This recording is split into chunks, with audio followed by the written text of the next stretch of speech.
این مقوله رو از حضرت علی داشته باشید، نه مال منه نه مال بابای منه، مال خودشه. چون میترسه از مقامش. مقامش عبده، مقامش رب نیست. حضرت عمر رضی الله عنه میفرمایند که داماد حضرت علی بودن.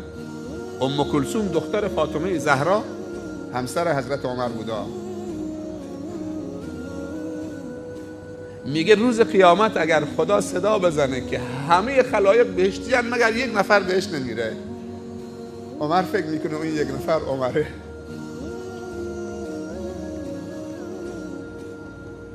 تواضع در مقابل خدا و از خود راضی نبودن، همه یک قالب بودن ها. حضرت ابوبکر چی میگه رضی الله عنهم اجمعین؟ میگه روز قیامت اگه یه پام تو بهشت باشه یه پام خارج از بهشت، ما امن تو مکر الله، بازم مطمئن نیستم تا هر دو تا پام توش نگذارم. ما چرا اینقدر مبالغه میکنیم؟ میخوام خودمون شیرین بکنیم پیش خدا یا پیش ابوبکر و عمر و عثمان و حیدر؟ شیرین نمیشیم، شیرین نمیشیم، ازشون دور میشیم.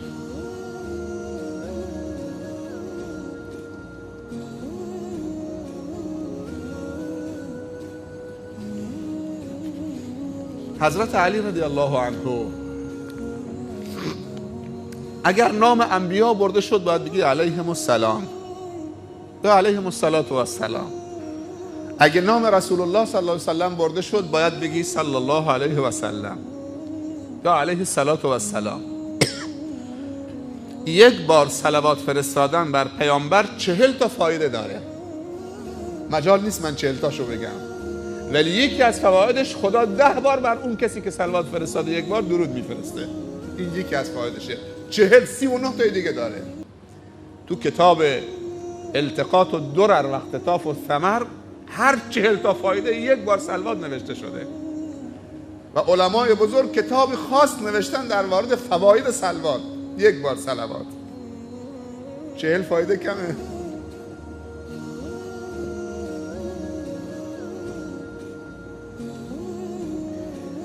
اگر صحابه بودن باید بگیم رضی الله عنهم، چون خدا در قرآن گفته رضی الله عنهم و رضوا عنه. لقد رضی الله عن المؤمنین اذ یبایعونک تحت الشجره. اهل بیعت الرضوان که 1400 نفر بودن. صحابی به چه کسی گفته می شود؟ به کسی که رسول الله صلی الله علیه و سلم در حیاتش ملاقات کرده، بهش ایمان آورده، با ایمان از دنیا رفته، این بهش میگن صحابی. اصطلاح صحابی، وقتی گفتیم صحابی رسول الله صلی الله علیه و سلم، اگر کسی در زمان رسول الله صلی الله علیه و سلم ایمان آورده ولی شخصا ملاقات نکرده حضورا، این صحابی نیست. یا ایمان آورده بعد مرتد شده مرده، از دین برگشته، با ایمان نه، اینم صحابی نیست. باید بگیم رضی الله عنه. تابعی به چه کسی میگن؟ به کسی که صحابی رو دیده. و تابع تابعی کسی که اونا باید بگیم رحمهم الله. و هر عالم مسلمانی که خدمت به اسلام کرده و دین مبین اسلام کرده و مسلمین کرده، اگر از دنیا رفته وقتی که نامش میاد باید بگیم رحمه الله و سایر مردگان، و خدا جزای خیرشون بده از خدماتی که به اسلام و مسلمین انجام دادن. اگر زنده است باید بگیم چی؟ حفظه الله، خدا حفظش بکنه. اینا رو داشته باشید. حضرت علی رضی الله عنه نام پدرش عبدمناف. شما پدر حضرت علی رو با این اسم نشنیدید، عبدمناف. معروف به کنیش، کنیش ابو طالبه، مشهور به کنیش ابو طالب. اسمش عبدمنافه، پسر عبدالمطلب، پسر هاشم، پسر عبدمناف، قرشی. تو هاشم به رسول الله میرسه. پس تو جد دوم سومش به رسول الله صلی الله علیه و سلم میرسه. مادرش کیه؟ ابو طالب کسی بود که در سن 8 سالگی عبدالمطلب فوت کرد. پیامبر 8 سالش بود. وصیت کرد که این نوه منو، به پسرش ابو طالب عبدمناف، این نوه منو مثل فرزند خودت، مثل چشمت ازش نگهداری میکنید. وصیت کرد بهش، چون میدونست که این آینده درخشانی داره این نوه که اسمش محمده صلی الله علیه و سلم. محمد یعنی ستوده شده در زمین و آسمان. آن محمد که احمدش خوانند، نور چشم دو عالمش خوانند. این اسم فقط بوی صلح و صفا ازش میاد و دوستی. من نمیتونم حتی تلفظش خشن بکنم. میشه؟ نمیشه اصلا. ولی وقتی میگی فرعون نمیخواد که حنجرت کلوف کنی. اصلا فرعون فقط بوی خون ازش میاد.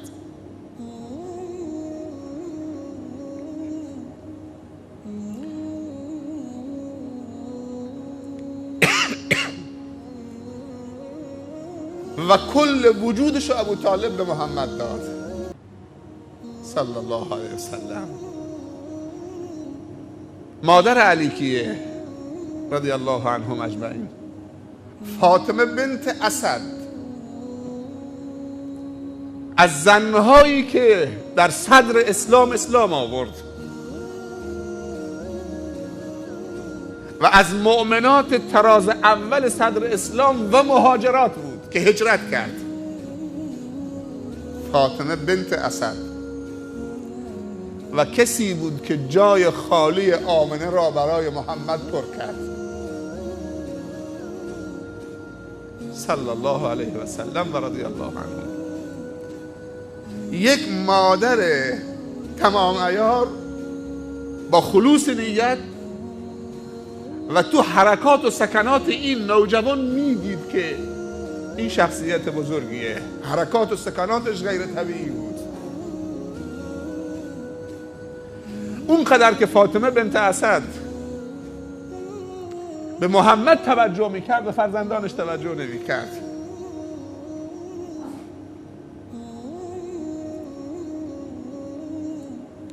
و فاطمه بنت اسد بنت ابن هاشم دوباره تو جد هاشم میرسه به رسول الله صلی الله علیه وسلم. یعنی هم فاطمه بنت اسد و هم عبدمناف یا ابو طالب، هر دو والدین علی تو جد دوم سوم رسول الله به رسول الله وصل میشن. از دو جهت خویشاوند رسول الله صلی الله علیه وسلم هستند. فاطمه بنت اسد هجرت کرد همراه زنهای مؤمن، زادگاهش رو رها کرد مکه، به خاطر دینش رفت به مدینه و در مدینه درگذشت و پیامبر صلی الله علیه و سلم بر جنازه فاطمه بنت اسد نماز خوند و اشک ریخت و تشییع جنازه کرد و همراهی کرد و جمله‌ای رو درباره این زن بزرگ مادر حضرت علی رضی الله عنهما فرمودند. این جمله رسول الله صلی الله علیه و سلم: خدا تو را در ازای عنایات مادرانی که به من میکردی پاداش خیر دهد. همراه جنازش که میرفت، خدا تو را در ازای عنایات مادرانی که به من میکردی پاداش خیر دهد. تو برای من بعد از مادرم بهترین خلق خدا بودی. چطوری پاداش میده؟ این دعای نبی است. تو برای من بعد از مادرم بهترین خلق خدا بودی.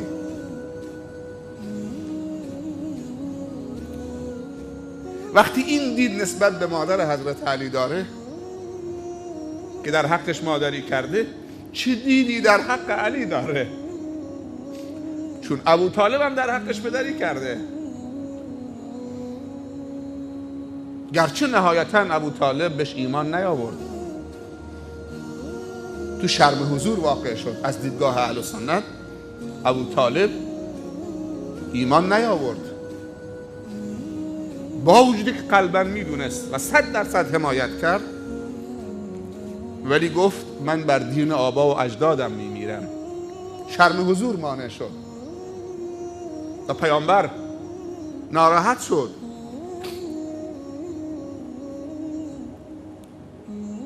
و به دل گرفت و درخواست شفاعت کرد. خداوند پیامبر را توبیخ کرد و این آیه رو نازل کرد: انک لا تهدی من احببت ولکن الله یهدی من یشاء. هر کسی تو بخواهی که هدایت نمی شود، هدایت توفیقی دست منه، تو کار من دخالت نکن. ولی این سبب نمی شود که خدای ناکرده از خدماتی که ابو طالب برای رسول الله صلی الله علیه وسلم تقبل نمودن تنقیص بکنیم یا کم بکنیم.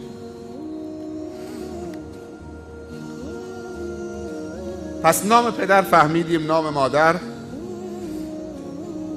اما تولد علی رضی الله عنه روز جمعه 10 سال قبل از بعثت. یعنی چی؟ یعنی رسول الله صلی الله علیه وسلم چند سالش بود؟ 30 سال.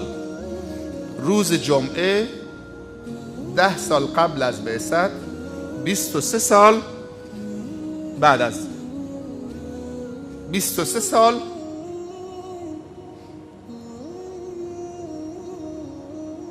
یعنی 10 سال و 13 سال تا هجرت، 23 سال. در ابتدای چه؟ 13 سال بعد از بعثت، 10 سال هم قبلش، 23 سال تا اول هجرت پیامبر صلی الله علیه و سلم 23 سال. پس قبل از بعثت 10 سال، قبل از هجرت 23 سال. روز جمعه مادرش فاطمه فرزندش رو حیدر نامگذاری کرد.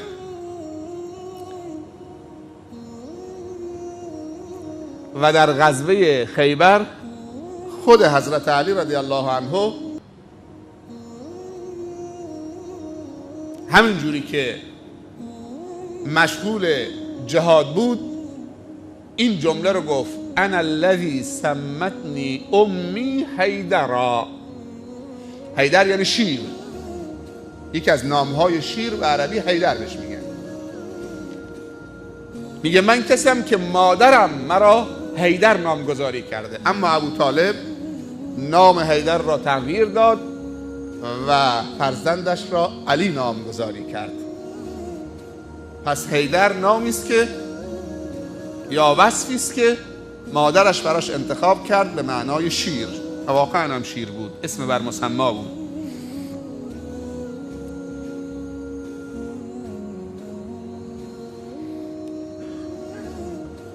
ابو طالب عیالوار شد.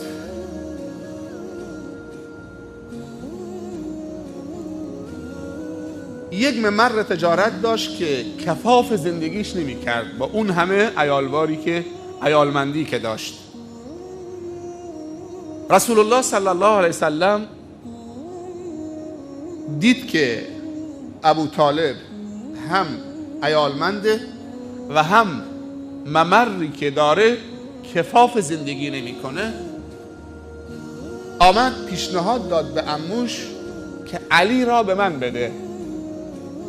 علی 6 سالشه الان. رسول الله صلی الله علیه وسلم علی را از پدر گرفت به 2 علت: که هم خدمات و زحمات و عنایاتی که پدر و مادر علی به رسول الله صلی الله علیه وسلم کردن در دوران کودکی و نوجوانی جبران بکنه، و هم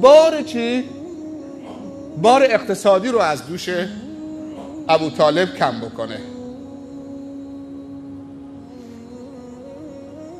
در سن 6 سالگی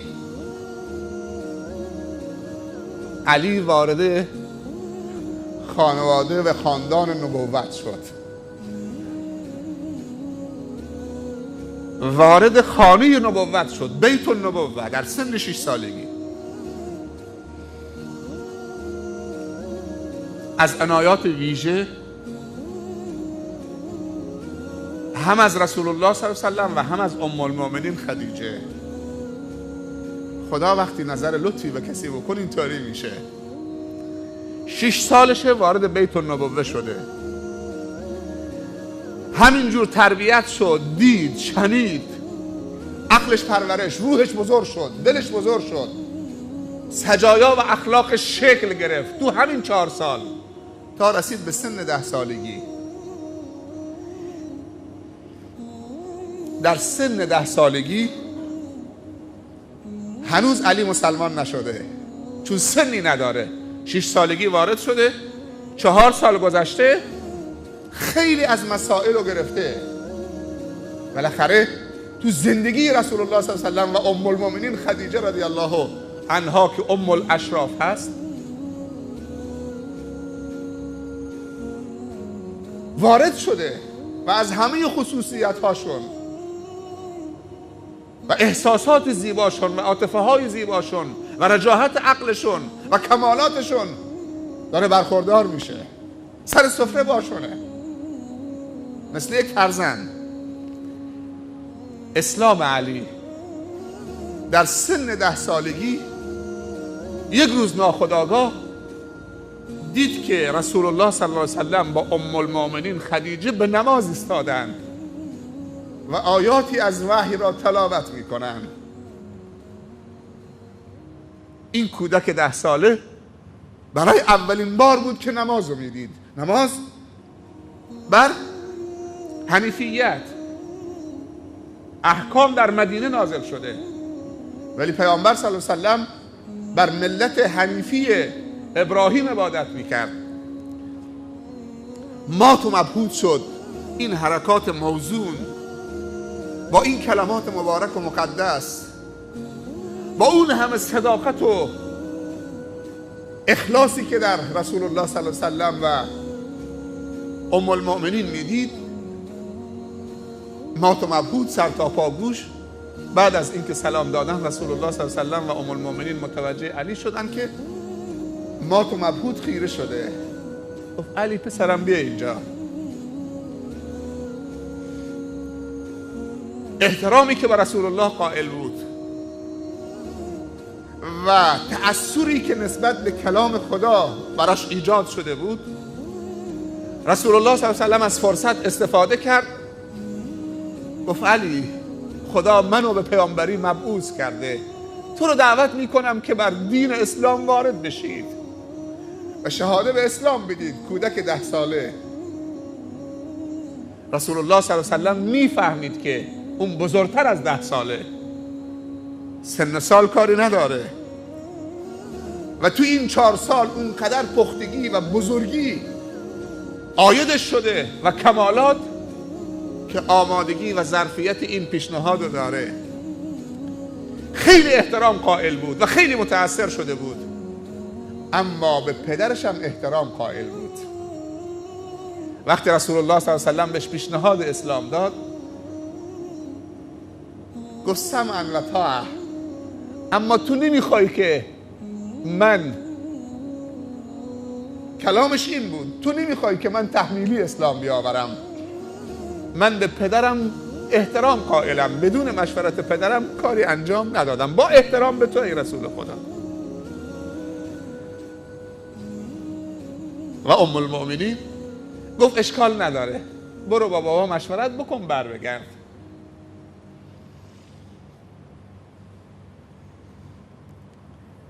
از خانه که خارج شد بره مشورت بکنه، خب زمان میبره، نیم ساعت 1 ساعت بره خانه بر بگرده. رفت سریع برگشت، مثل اینکه تا پشت در رفت 5 دقیقه برگشت. گفت پسرم علی مشورت کردی با بابا؟ گفت نه. گفت زود برگشتی؟ گفت آمدم که بگم اشهد ان لا اله الا الله و انک رسول الله. گفت چرا با بابا مشورت نکردی؟ گفت وقتی بیرون رفتم تو ذهنم آمد، یه لحظه فکر کردم به این پیشنهادی که شما به من دادید. روزی که خدا میخواست منو بیافرینه آیا با بابام مشورت کرد؟ خوب دقت بکنید چه حرف بزرگی این بچه 10 ساله داره میزنه. یه لحظه رفتم بیرون، فکر کردم روزی که الله جل جلاله میخواست منو بیافرینه، من علی رو بیافرینه، با بابام مشورت کرد که من میخوام اینو درست کنم که من برای پرستش چنین خدایی برم با بابام مشورت بکنم. برگشتم و آمدم که بگم اشهد ان لا اله الا الله و اشهد انک رسول الله. حالا چند نفر مسلمانن؟ رسول الله صلی الله علیه وسلم، اولین زن مسلمان ام المؤمنین خدیجه رضی الله عنها، اولین کودک مسلمان 10 ساله حضرت علی، اولین مرد بزرگ حضرت ابوبکر، اولین برده حضرت بلال. اینها اولینن ها. یه وقتی شاید بشنوی یکی بگه اولین ابوبکر بوده، نه، اولین مرد، اولین زن خدیجه بوده، اولین کودک علی بوده، اولین برده بلال بوده. این ترکیب رو داشته باشید. رسول الله صلی الله علیه وسلم با اون عظمتش یک سیاه پوست حبشی که حق انسانیت نداشت، مثل یک کالای خرید و فروش میشد، یک روزی 1/4 اسلام بود، 1/5 اسلام. رسول الله صلی الله علیه وسلم، ابوبکر رضی الله عنه، خدیجه رضی الله عنها، علی رضی الله عنه، بلال رضی الله عنه. ان اکرمکم عند الله اتقاکم.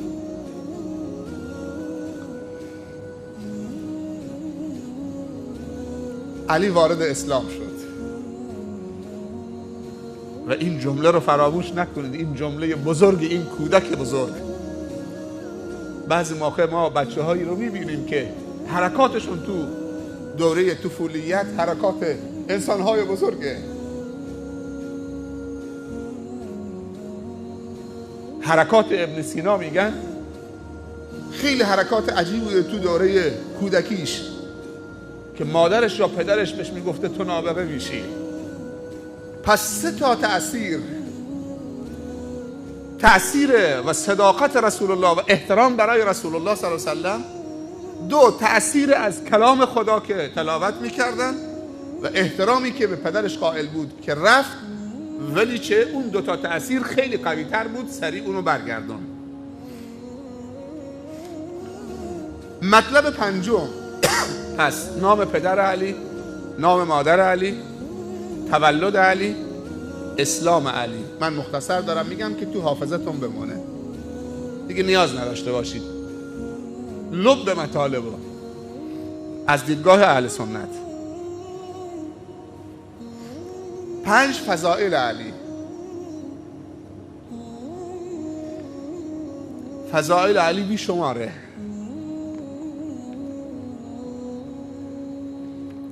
فضائل چنین شخصیت هایی فضیلت قرآن داشون جا گرفته، فضائل پیامبرم توشون جا گرفته.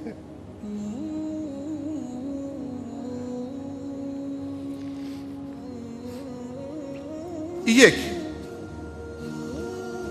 بارزترین فضیلت علی، علی محک کفر و ایمان و نفاق بود. شخصیت علی محک و محل کفر و ایمان و نفاق بود.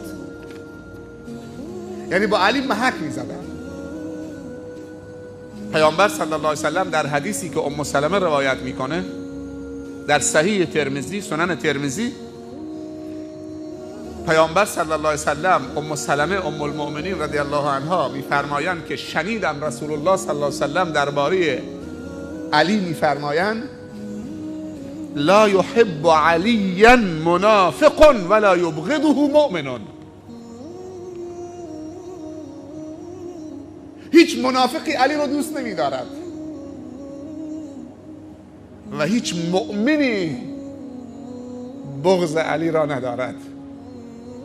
این حدیث صحیح ام سلمه روایت میکنه، ام المؤمنین، در سنن ترمذی، که میگه خودم شنیدم از رسول الله صلی الله علیه وسلم که رسول الله به علی گفت هیچ منافقی تو را نمیتواند دوست داشته باشد، چون علی اخلاق نفاق نداشته. زمانی منافق میتونه دوست علی باشه که او باش هم فکر باشه، با هر سازی که منافقین زدن اون برقصه. علی که نمیتونه مداهن باشه، هر طرفی که پرچم چرخید بچرخه، امعه باشه.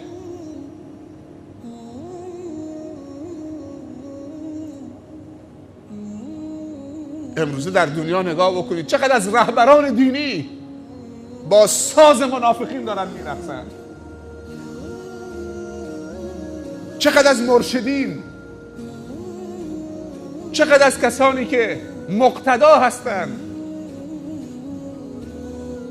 نه با چک سفید، با یه موتورسیکلت دین فروشی دارن میکنن.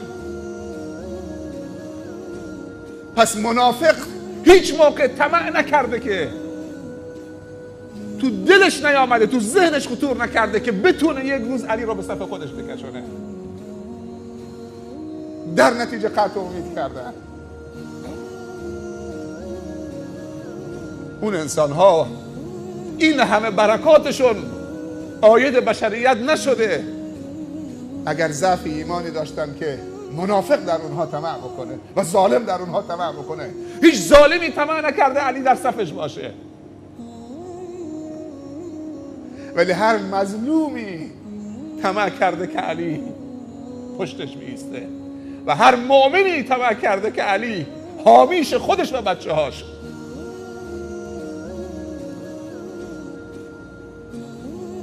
وقتی که تازه مسلمان‌ها لشکرها آمدن از شام و مصر و از اطراف آمدن خانه خلیفه عثمان رضی الله عنه محاصره کردن که میخواستن حضرت عثمان رو به قتل برسانن، علی با خبر شد، حسن و حسین و فرستاد شمشیر به دست، برید در خانه خلیفه نگهبانی بدهید،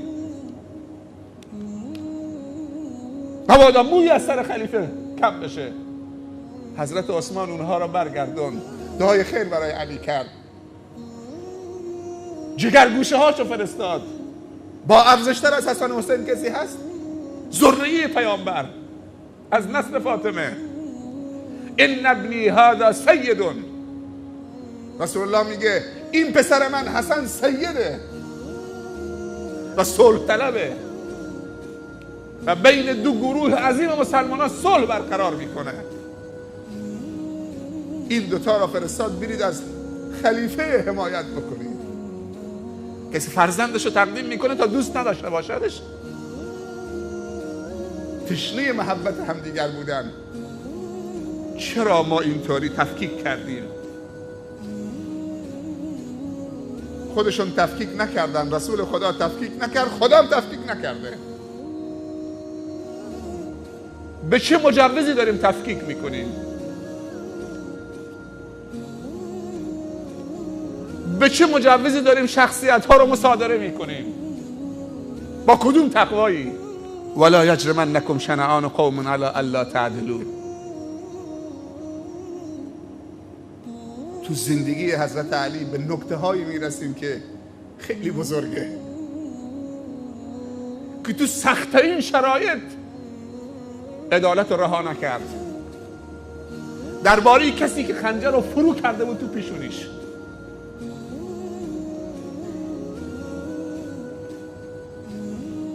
کجاست اون عدالت؟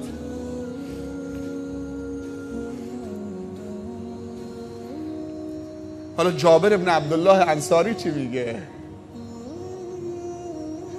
درباره این فضیلت علی است؟ جابر ابن عبدالله انصاری چی میگه درباره فضل علی؟ درباره همین حدیث میگه ما كنا نعرف المنافقین فی المدینه الا ببغضهم علیا. جابر ابن عبدالله انصاری میگه در مدینه منافق در مکه نبوده، کافر بوده، مشرک بوده، مؤمن بوده. نفاق زاییده در مدینه هست، یهود و منافقین در مدینه، چون دولت اسلام قدرت گرفت. اون موقع در مکه دولتی نبود، ضعیف بودن، دشمن کافر آشکارا ایستاده بود، مؤمنین ضعیف اونا آشکار بودن، مشرکین هم قوی و آشکار. اما زمانی که دولت اسلام در مدینه شکل گرفت، دولت اسلام قوی شد، یهود کمرنگ شدن، یه تعدادی که خوششون نمی آمد از حضور رسول الله صلی الله علیه و و مهاجرین در مدینه و مؤمنین و روز به روز شوکتشون قوی می شد، دولت تشکیل دادن، ایمانشون و دشمنیشون رو مخفی کردن، چون ضعیف بودن، نه نمیتونستن آشکار بکنن. پس مدینه در منافقین یا نفاق در مدینه زاییده شد. جابر بن عبدالله انصاری میگه که ما تو مدینه چون منافقین پوشیده بودن، آشکار نبودن، میگه نمیشناختیمشون مگر وقتی که اظهار میکردن بغض علی را.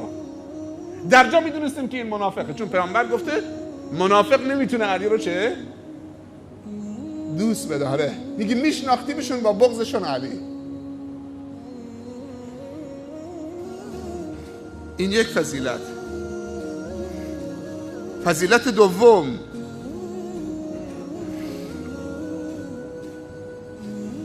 این که علی در کودکی در خانه محمد یعنی بیت النبوه قرار گرفت و شخصیت علی اونجا شکل گرفت. خود علی نمیدونست که علی منشأ تسلسل ذریه رسول خدا صلی الله علیه وسلم از نسل فاطمه می شود.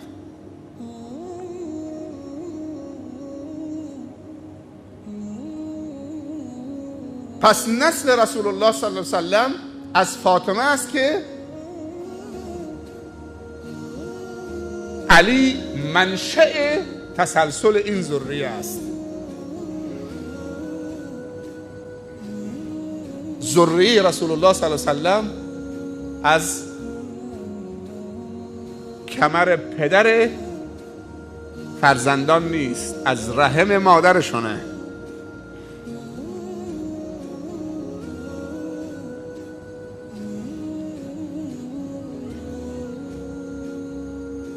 به این دلیل که پیامبر میگه ان ابنی هذا سید، حسن رو میگه این ابن منه،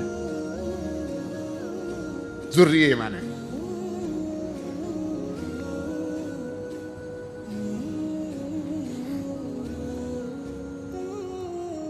پس بزرگترین فضیلت که سادات و سیدات حسنی و حسینی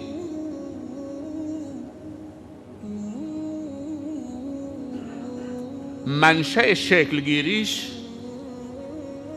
دوباره برمیگرده به علی که در سن کودکی وارد بیت النبوه شد و این افتخار نصیبش شد. اما فضیلت سوم، موضوع بعدی ششم که شجاعت علی است برای فردا شب، فقط فضیلت سوم در سال ششم هجری که فتح خیبر بود، رسول الله صلی الله علیه و سلم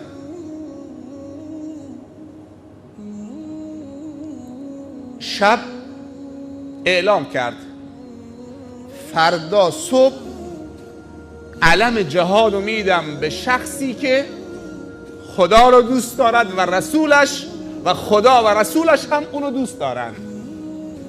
یعنی هم خودش محبوب خدا و رسول خداست و هم خودش محب خدا و رسول خداست. کل صحابه و لشکر و مجاهدین تا صبح نخوابیدن، اسمش هم اعلام نکرد. همه به این فکر بودن که این شخصی که از چنین فضیلتی برخورداره چه کسی میتونه باشه؟ کسی که هم خدا رو دوست بداره و هم رسول خدا رو به گواهی پیامبر صلی الله علیه و سلم و هم خدا و رسول خدا اون رو دوست بدارن. و هر کسی تمنا میکرد که صبح خودش اون شخص باشه که این افتخار و فضیلت نصیبش باشه. صبح که شد همه رفتن، امید داشتن که رسول الله صلی الله علیه و سلم بگه شما لأعطین الرایة غدا رجلا یحب الله و رسوله و یحبه الله و رسوله. تا صبح خوابیدن با همین امید و زمزمه ای شد. صبح که همه رفتن نگاه کرد تو صف که علی نیست. گفت که علی کجاست؟ گفت چشم درد داشته نیامده. گفت صداش بزنید. صداش زدن، آیاتی از قرآن رو چشمش خوند، فوت کرد، چشمش خوب شد، شفا پیدا کرد، علمو داد به علی. مأموریتش داد به خیبر. علی گفت ای رسول خدا صلی الله علیه وسلم، من برم به جنگ اونها که اونها مثل ما بشون، یعنی مسلمان بشون مثل ما؟ گفت برو، ولی سعی نکن در وهله اول شمشیر نشونشون بدی. اونها رو دعوت به اسلام بکن، به اونها نزدیک بشو. خوب دقت بکنید، به اونها خودتون رو به اونها نزدیک بکنید. خودتون رو به اونها نزدیک بکنید. حقوقی که بر اونها هست، حق بندگی درباره خدا، درباره اسلام، اینا بهشون بگید، گوشزد بکنید.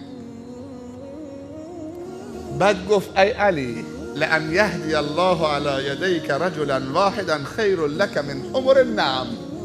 ای علی اگر با مسالمت آمیزی، با صلح و صفا بتونی یک نفر رو توسط خودت و ارشادت و توفیق خدا هدایت بکنی، از شتر سرخ برای تو بهتره. برای عرب اون زمان شتر سرخ مثل ماشین آسکرین سیستم امروز برای نسل ما و برای زمان ماست.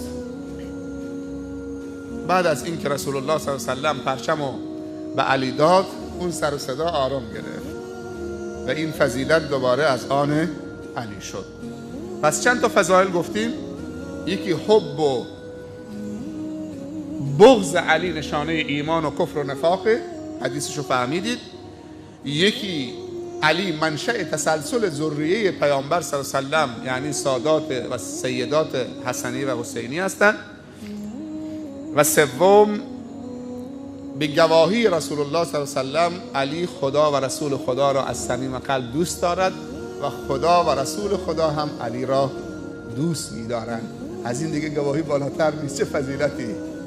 کی جرأت میکنه بدی علی بگه؟ در خانواده های اهل سنت محاله که یا علی یا حسین یا حسن یکی از اینها نباشه. تو هر خانواده‌ای بچرخید، با چنین احترامی و دید بلندی و با چنین عظمتی و فضائلی به علی نگاه میکنن. و یک مردی که در تاریخ بشریت کمیابه، از نوادر دنباله سیرتش بیشتر پی میبریم به این شخصیت ها. اگر حیاتی باقی موند و فرصتی متاح بود انشاءالله سعی میکنیم که حداقل به 4 خلیفه مختصراً بپردازیم انشاءالله، که بدونید چه ارتباطی خودشون چه شخصیتی بودن و چه ارتباطی بین این شخصیت ها و چه ارتباطی بین این شخصیت ها و رسول خدا صلی الله علیه و سلم بود.